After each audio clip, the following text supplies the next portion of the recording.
It's 1 a.m. You went to bed hours ago, but you're still not asleep. And you're starting to get that anxiety about your sleep creeping up. And before you know it, it's 3 a.m. And you're Googling, why can't I turn my brain off? And the next thing you know, it's 7 a.m. And you need to wake up, get yourself ready for work. You've got to get your kids ready for school. And you're wondering why you're being tortured like this. You're wondering maybe you did something awful in a past life because this insomnia feels like torture. I've been there. I get it. I have so many of my private clients who come to me in the Unshakable Woman program with this exact scenario. And for a lot of you, it becomes chronic. And believe it or not, this insomnia pattern is something that's pretty common amongst women. 1 in 4 women suffer from insomnia. But don't worry, in this video, I'm going to give you the top 5 insomnia cures I give my clients for greater, more restful sleep. Hello, I'm Danielle Rubio, somatic therapist and creator of the Soma Lumos method that's helped hundreds of women from around the globe, from various demographics, heal anxiety, chronic stress without medication, and healing for good. So, helping women get better sleep is something I'm very passionate about, as I used to suffer from chronic, crippling anxiety and insomnia. And the insomnia was actually the tipping point for me that led me to starting to study somatics, to study the nervous system and other body oriented healing modalities, and then eventually led to me creating my own method years ago, the Soma Lumos method, and eventually creating my own method after already having been a healer and a teacher for many years and realizing that so much that's out there, both in the natural healing world as well as from doctors and psychologists, doesn't work for anxiety, chronic stress, and certainly not for catching deep restorative sleep. But besides being a therapist, I suffered from poor sleep for 15 years, and I tried everything under the sun, including sleeping pills. So I know what I'm talking about here. And I've healed my own insomnia. And through the same education that I'm offering you in this video, and that I've offered so many women from around the world, we've healed the insomnia. We've healed it for good. And I want the same thing for you. So these 5 tips that I'm going to share in this video aren't the run-of-the-mill drink chamomile tea before bed, because I know you're tired of hearing stuff like that just as much as I was. And number 4 and number 5 are my favorite because they bring the wisdom of your nervous system into play. And the nervous system is your command center, and we have to bring it into play if we're really going to hit this at the root. If you're not healing at the cellular nervous system level, you aren't healing. So before I dive into these tips, I want to give you a background of what insomnia is and why do we get it in the first place. And understanding the science of insomnia is really going to help you implement these tips. So insomnia is generally repeated nights of poor sleep. One night every now and again, even like a couple nights a month, aren't necessarily considered insomnia.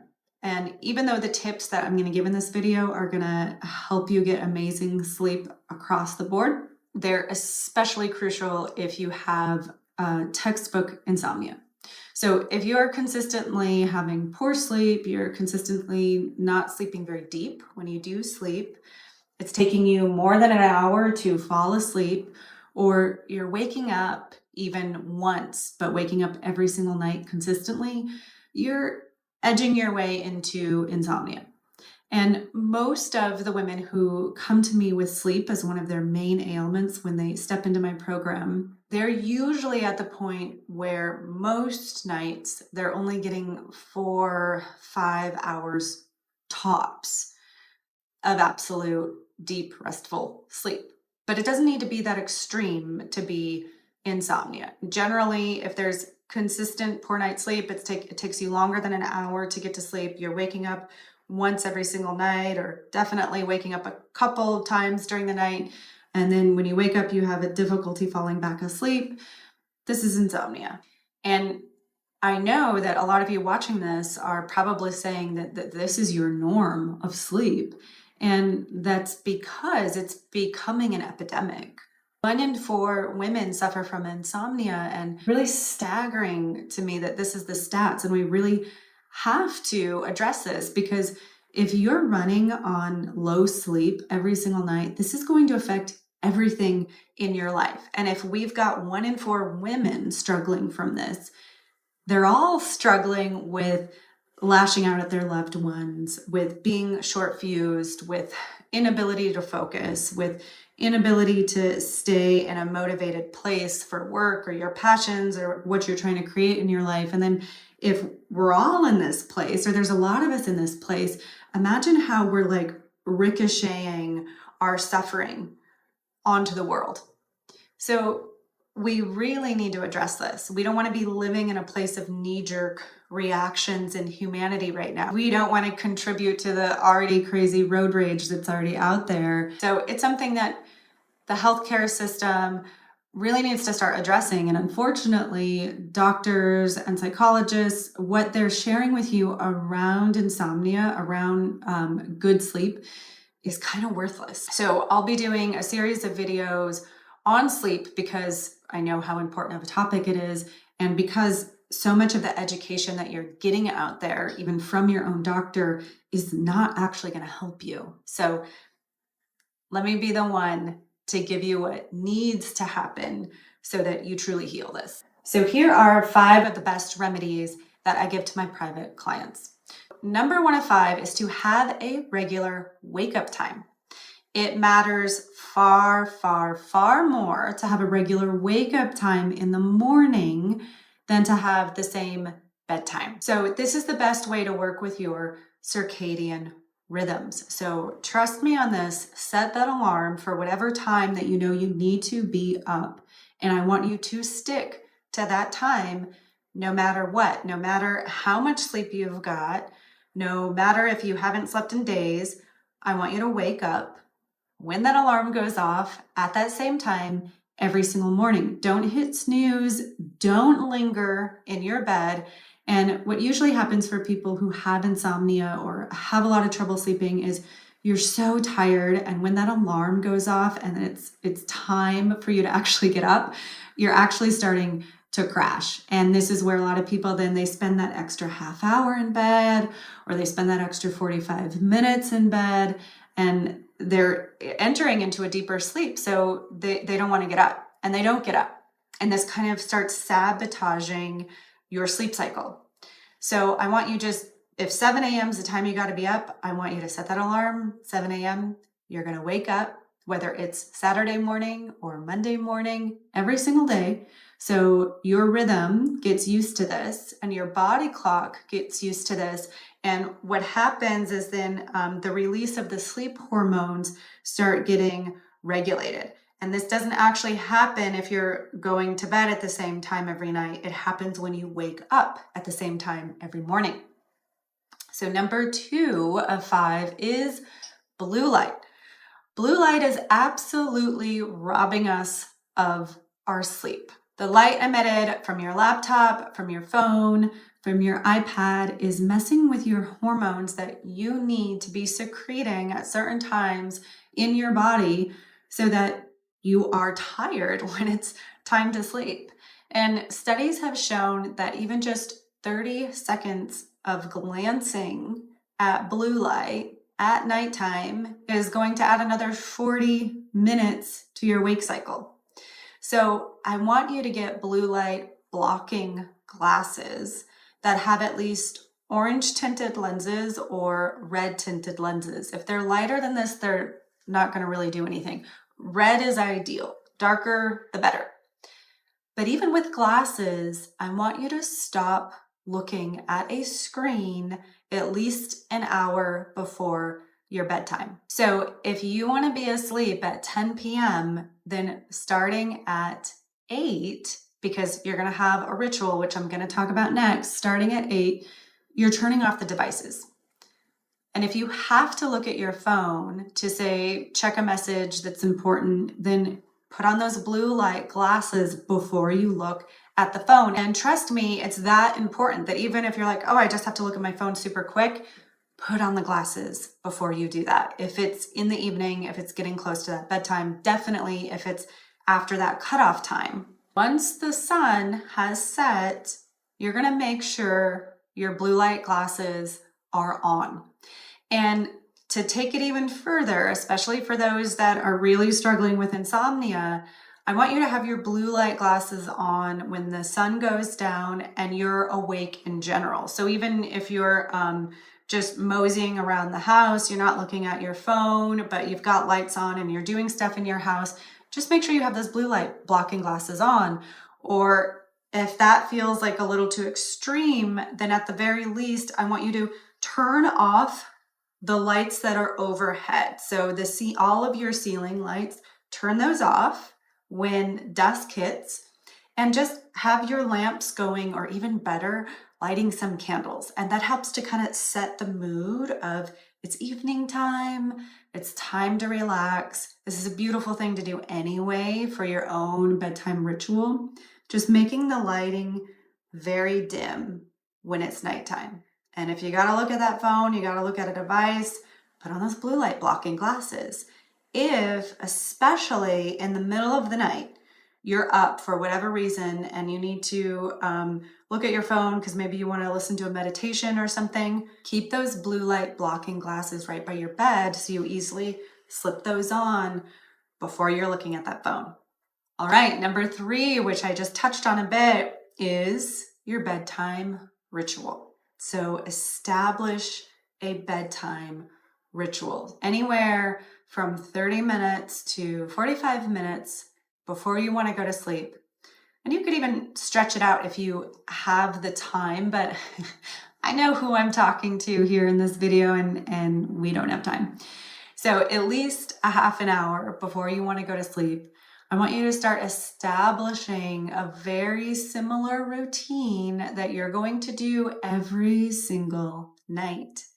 And this is going to be a nice bedtime ritual where you're either, say, giving yourself a nice massage, or you're doing some nice stretches on the ground in your bedroom, or you're listening to a nice meditation, or maybe you're listening to an audiobook that's something that's not very stimulating. If you're listening to something, make sure that it's nice, right? Like you're not listening to like Crime Stoppers. You're listening to something that's like feel good, something that's soothing for your mind, soothing for your emotions, soothing for your nervous system. And you're doing this in a quiet place. You're sitting on the couch, or maybe you're sitting with one of your loved ones or one of your furry friends, and you're mellowing out. Maybe you got that cup of relaxing herbal tea, and just make sure that it's something that you can stick to. It's something that you're doing every single night, so that your brain is really getting it ingrained that this is my ritual. This is my signal that I'm going to bed. It's like when you start to do these things, your brain is like, oh, I know this. I think it's bedtime. I know. She's like, curling up on the couch with her cat. She's got her cup of tea. She's put on this nice breath work practice she's going to do. Okay. Yeah, I'm getting the hint here. I think it's bedtime. And this really sets the tone, right? Because we are creatures of habit. We really are. So we want to create this sort of foreplay with our brains and our bodies of this is the time that we're going to go to sleep. Number 4, we're getting into my favorite tips of number 4 and number 5 that I know you have not heard anywhere else, and these are critical. And with these tips, we're really going to take the nervous system into account here.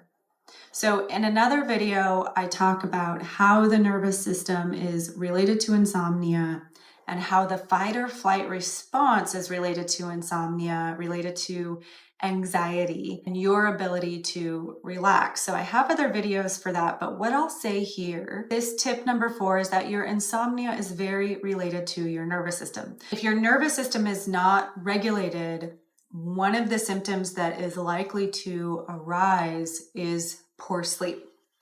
And especially if your nervous system is dysregulated and you're stuck in a more fight or flight, a more hyper aroused state of the nervous system, it's definitely going to affect your sleep. And this is why when women step into my one-to-one program, the Unshakable Woman program, sleep improves naturally because we're addressing the software system of you. We are addressing your entire coding for how you respond to stimuli, how you respond to stress. So if you're really serious about this and you know that you want the most optimal mental, emotional, and physical health, then check out the one-to-one program. I'll put a link to that in the comments. If you've been struggling with sleep for a while, and chances are you've got to start looking under the hood, so to speak. You've got to look at what's happening in the nervous system, because your nervous system needs to be in the parasympathetic state of social engagement, which in my field essentially just means your nervous system is at rest, it's in harmony, it's not sensing any sort of threat. This is where we need it to be, essentially, to fall asleep. So no sleep hack is going to work if your nervous system is not in that place of harmony. It's not in that place of social engagement that's governed by the parasympathetic branch of the nervous system. In other words, no amount of lying there in bed is going to get your nervous system back in that place. No amount of lavender spritz in your face, chamomile tea, valerian, even sleep meds is going to work long term, because your nervous system has been evolving for hundreds of thousands of years, and it is powerful. It's arguably the most powerful part of your biology. If your nervous system is wired, then no amount of lying there is going to get it unwired so that you can sleep. And this is why often even sleep pills fall short, because your nervous system is so powerful. It's the most powerful thing about your biology. So if you can't sleep, your nervous system is sensing danger.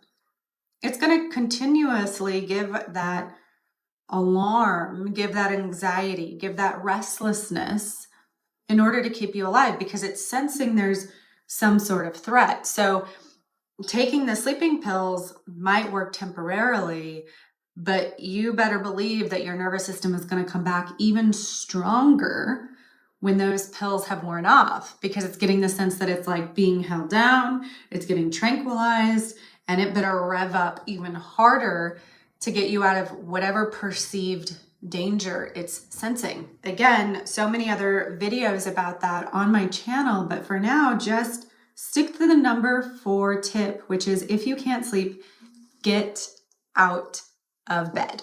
And I know you don't really want to hear that, and it seems counterintuitive. If it seems like, oh, if I just stay in bed, I'll eventually fall asleep. Not going to happen. You need to get up. You need to get out of bed. And I want you to essentially stay out of that bed until you're sleepy again. And this is serving 2 purposes. For one, it's signaling to your body that you're listening. And number 2, it's giving your brain the association that the only thing that happens in that bed is sleep or sex. So if you're up, you're ruminating about life, you're worrying about what you have to do tomorrow, that's not happening in the bed. The only things that happen in the bed is you are flat out asleep or sex.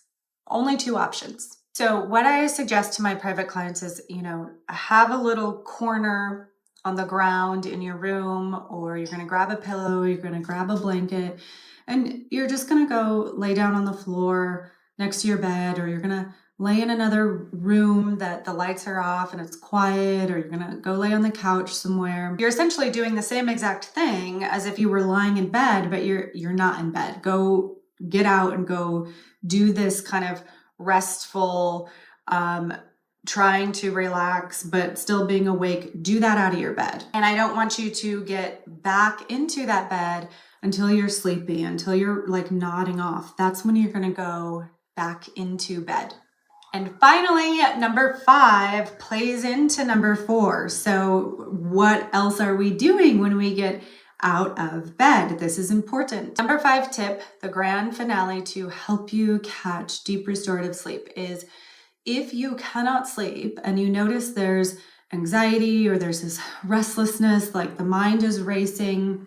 And by the way, you get better and better at being able to tune in and being able to feel, okay, this is anxiety, or I'm feeling this restlessness, I'm feeling really wired. You're going to get really, really good at reading your body and listening to the body and understanding the body the more that you connect to your body. And this is what my entire world is about, is getting really good at knowing what's happening inside, understanding your stress biology. So if this is happening, there's that restlessness, anxiety, you can't sleep, you're going to get out of bed. Like we talked about in tip number 4, you're going to move. Again, I know number 4 and number 5 are like, oh my God, that's like the last thing I want to do is get out of bed and move. But I promise you have to start working with your nervous system, not against it. Movement might seem counterintuitive because we're told so often by doctors or by psychologists to keep trying to rest, to keep laying there, to take a pill that's making us sleep, which we know that we just talked about doesn't really work. Or we're taught to grab that weighted blanket, or we're taught to, have like a lavender eye pillow on.